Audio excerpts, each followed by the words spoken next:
Spiritual laws, lesson of love. Every conviction becomes reality in accordance with its sought content. To be convinced that something desired will happen means to know inwardly that we will get what is wished from someone. It means to trust that person.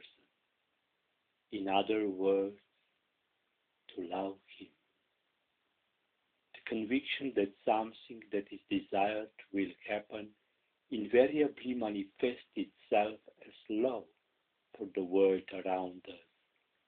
Whenever we love someone, we are inwardly convinced that he will give us something desirable, and in this way we indirectly compel him to give it to us.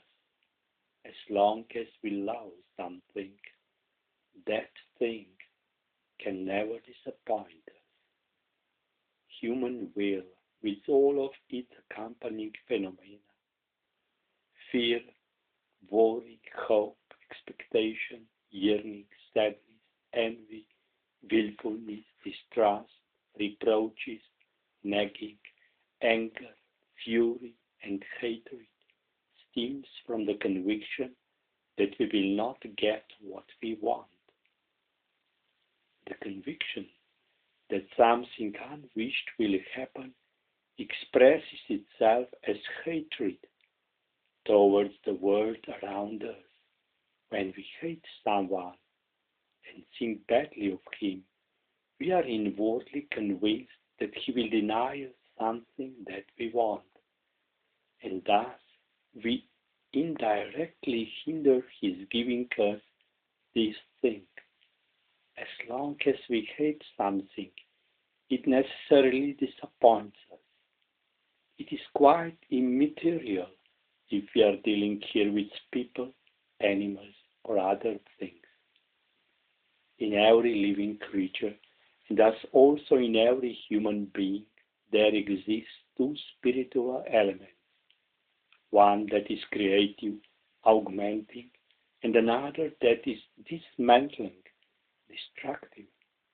The element that is creative and supportive, that transforms everything into happiness, success, health, and growth, is the feeling of love towards the surrounding world. The element that is dismantling and destructive, that changes everything into illness, failure, and annihilation, is the feeling of hatred towards the surrounding world. All that is good, supportive, all health, happiness, success, and growth can only be brought forth by means of loving souls towards our surroundings. Conversely, everything evil and destructive, everything that brings illness, failure, and ruin can be caused only by thoughts of hatred towards our surroundings. When love towards the world is engaged, good and desired things are born. When hatred towards the world is engaged, evil and undesired things are born. By law, love only evokes love, and hatred only hatred. Out of love, nothing bad can ever arise, and out of hatred, nothing good. According to spiritual laws, whatever we love has to benefit us, and whatever we hate invariably can only hurt us. In order to arrive at a point where nothing can hurt us, our attitude towards our surroundings must first of all be changed into love, understanding, and insight. As soon as we start to live in harmony with the world which surrounds us, as soon as we start to love this world, to understand and also consider its point of view, spiritual laws provide that this world is compelled to love us in return and to benefit us. Love and feelings related to love are normal and natural since they are in tune with the eternal order of the universe. Because the power which creates everything creates with thoughts of love. Love, and with its goodness, is always and without exception victorious. Every hatred, and with it all that is bad, is conquered through love and made harmless. The feeling of hatred towards the surrounding world is a common transgression against spiritual laws, and there can be no such transgression of the law without consequent suffering. Thus one realizes that all that is bad, every transgression against spiritual laws, is based on human ignorance. One realizes that all that is bad is the result of the wise providence of the primeval power, that it creates the opportunity for the observation and contemplation of opposites, and that it therefore serves the higher purpose of upward development. At once a person can also understand and love that which he up to now considered evil and bad, in that he has realized that everyone who is currently at a lower developmental level would think and behave similarly if they knew what he knows today. And because his deeper insight enables him to understand and love that which is apparently evil, he renders evil harmless to himself and gradually transforms it into goodness. A person who understands everything and thinks well of everything is an ongoing blessing, helping everyone, facilitating success, and spreading happiness. Our spirit is more powerful and more sensitive than the world's largest radio transmitter. The human spirit transmits with lightning speed every human thought into the universe, and every living being feels them unconsciously, and like attracts like. Thus thoughts drew like thoughts to themselves, continually augmenting and perfecting one another. If you are spiritually inclined towards love, harmony, consideration, and understanding, you beam into the world a creative, active force which transforms all into health, happiness, success, and growth. In consequence, as a reaction from the whole world, in the form of similar thought waves, help and advantages, development flow towards you. Wherever complete love reigns, and thus complete harmony and complete trust and understanding, there can be no illness, no misfortune, nothing whatever disharmonious. The world can only return our totally harmonious orientation towards it with plenitude and happiness. Illness, misfortune, trouble, and despair are only generated by hatred or mistrust towards the surrounding world. It is in loving and trusting the world around us that we find unselfishness, willingness, goodwill, kindness, all resulting from the realization that the good and the desirable already exist everywhere, revealing themselves as soon as we begin to see them inwardly.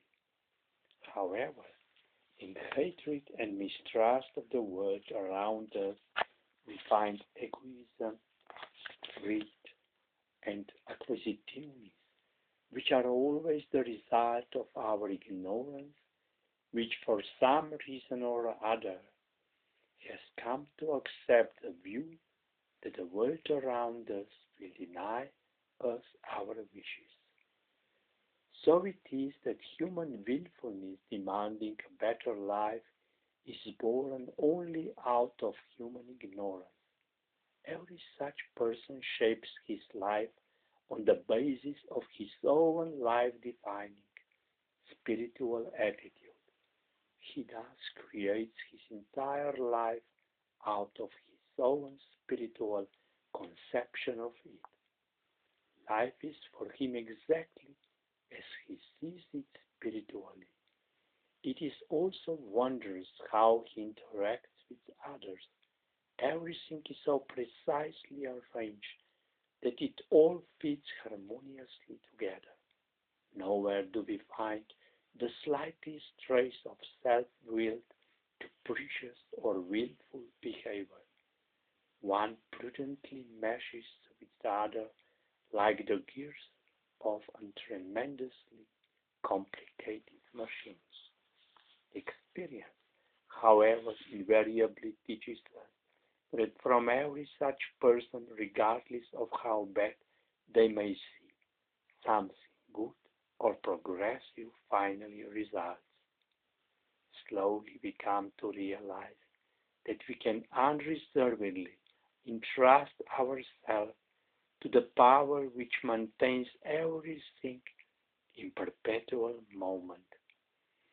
Since everything that is happening is always only wise and good, consistently serving our upward development and improvement. Only when we can view everything that happens from this viewpoint can that which is desired take place, since on this spiritual level we can already understand everything and can no longer hate anything. This is why the person who no longer selfishly wants anything, who understands everything, loves everything, and serves everything, is given everything. Human wishing is a part of the willing of the primal power. The universal power does not act individually, but rather universally. This is why a person must not want something only for himself, but has to act in the interest of the whole, which also includes him. If someone holds 10% of the shares in a company and wishes to maximize his profit, he has to be interested in the success of the whole company. He must not selfishly concentrate on his 10%. If the company as a whole succeeds, his 10% belongs to him as a matter of course. If he demands gains only for himself, the other shareholders will very soon exclude him from the company and he will be left with nothing. A person is in exactly the same relationship to the universe. If a person selfishly demands something only for himself, everyone and everything is reluctant to help him. He reaps only misfortune, failure, sickness, poverty, trouble, and despair, for he wants to reap without sowing. He does not yet know that his personal success represents only the percentage which devolves upon him automatically if he acts in the interest of the whole. Due to the law of eternal equilibrium in life, we get from our surroundings only that which we have given, good or evil, hatred or love. Thus, it is in our most innate self-interest to selflessly fulfill every wish of our surroundings. It does not matter if we get a return in exact proportion to our contribution. According to the law, it has to come, sooner or later, from one place or another. Nothing has any longer the power to harm us. All that we love must benefit us. We can only be successful if we love our surroundings. Everything that we wish comes to us as a gift, and the prerequisite for a gift is love. Just as it is impossible to give a gift without love, we also cannot receive a gift without being loved. In order to create in our surroundings the prerequisite for us to be the recipient of gifts, we ourselves have to be loving and giving. In the wish to take resides death. In the wish to give resides happiness, joy, and life.